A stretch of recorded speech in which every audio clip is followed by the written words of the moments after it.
Hey everyone, in today's lesson, we're going to wrap up our unit on absolute monarchs.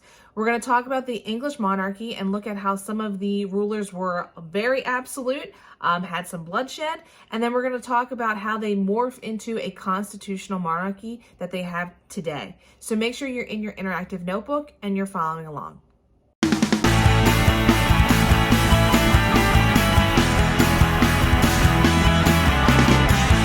All right, let's go ahead and get started. We are on page 6 of your interactive notebook. Again, like I said, we are at the end here. So let's go ahead and wrap this up and start off with our essential question for today. After the monarchs of England were overthrown, how did Parliament gain power? So we're going to have a little bit of a different discussion today because we are going to see how a group known as Parliament in England takes a little bit more control than the monarchy. We didn't see that in the other nations. So we're going to talk about how the monarchs kind of grew throughout society in England. And then again, like I said, talk about how Parliament comes in and takes control. So there is a lot of conflict between the monarchs and Parliament during this time period. Parliament would be the equivalent of the United States Congress if we were to compare the United States and England. So think of Parliament as Congress. There's a lot of back and forth between Parliament and the monarchy during this time period because the monarchs don't want to play by Parliament's rules and Parliament wants to kind of keep the monarchs in check. So if we back up to 1603, Queen Elizabeth, remember she was the daughter of Henry VIII. She takes control. She lives out, she reigns for quite some time. When she does pass away in 1603, power passes to her cousin, James I. He was actually king in Scotland as well, and so he now becomes the king of England. This begins a very long series of struggles between the king and the Parliament in England. He really felt that he had the God-given divine right that we've talked about with other monarchs to rule, and he didn't have to be in check by anybody else. Again, Parliament was there kind of to keep the ruler in check, so they weren't controlling or having too much authority, taking advantage of their people, just being an unruly absolute monarch. James I was like, tough luck, guys, that's me. So there's a lot of squabbles between him and Parliament. Obviously, Parliament's going to disagree with him and say, no, you need to be a little bit in check. And he also kind of angers the Puritans in Parliament as well, because his Catholic policies are not lining up with the Protestant policies set up by the Puritans, as well as what Queen Elizabeth had left behind. So they want the church to reform, and they want to make it as holy as possible. And again, James is just unwilling to make those changes. He's like, hey guys, I'm in charge, my way or the highway.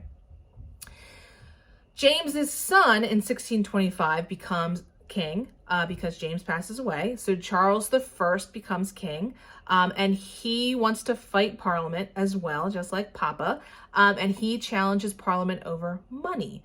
By 1628, Parliament forces him to sign something known as the Petition of Right, and that limits his power.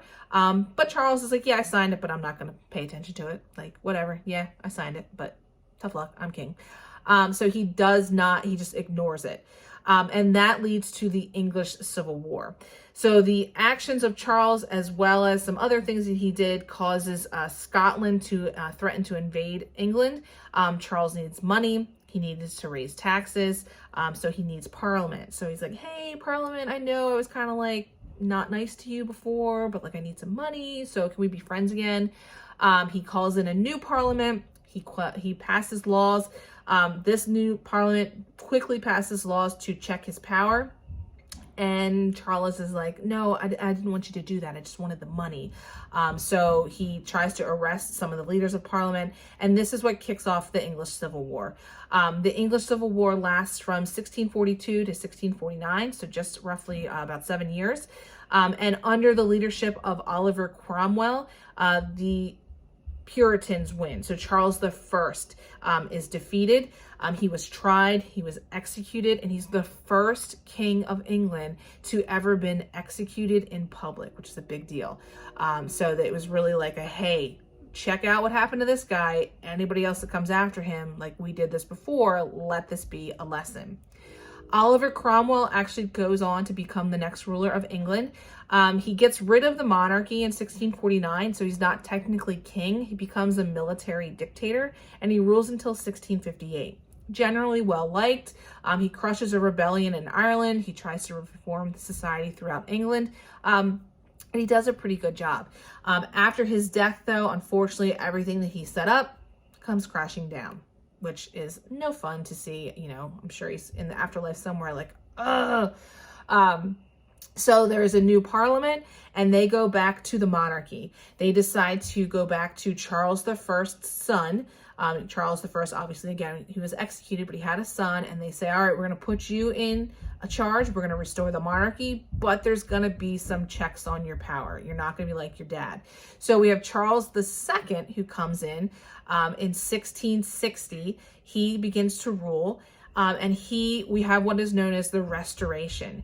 It's the return of the English monarchy, again, under the reign of Charles II.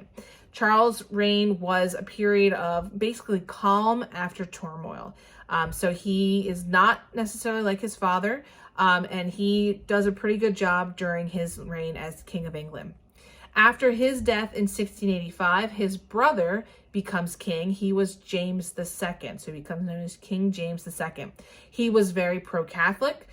He angered a lot of the English. A lot of people felt that he was going to take the English Protestantism and put it back to Catholicism. So they wanted to find a way to overturn him quickly and efficiently. This becomes known as the Glorious Revolution. They pretty much convince him to just leave. And it becomes known as the Glorious Revolution because it was a bloodless revolution. He just left and he was like, okay, whatever, I'll see you later. So in 1688, 7 members of parliament, they actually contact his daughter, his oldest daughter, Mary, and her husband, William of Orange. He was from the Netherlands, and they are both Protestants, so they like that. And they decide to have them come in and take over for her father. So they agreed. They swear on this new covenant, we'll call it, that was enacted by Parliament. They agreed to a constitutional monarchy, which provides legal limits on the royal power or the monarchy. And they also agree to an English Bill of Rights that are going to create certain rights for the English citizens, very much like the Bill of Rights that we have in the United States. From then on, no king or queen in England could not rule without the consent of Parliament. And it's been like that ever since. So if you hear about Queen Elizabeth or Prince Charles or Prince Harry or Prince William, they all have to work in line with Parliament. So it's something, again, like I said, has gone into the modern age. So that's it. Those are our English monarchs. That was our unit on the absolutism of this time period. So make sure this is in your interactive notebook and check us out for our last unit on revolutions, which will start very soon. So check back then. Thanks for watching.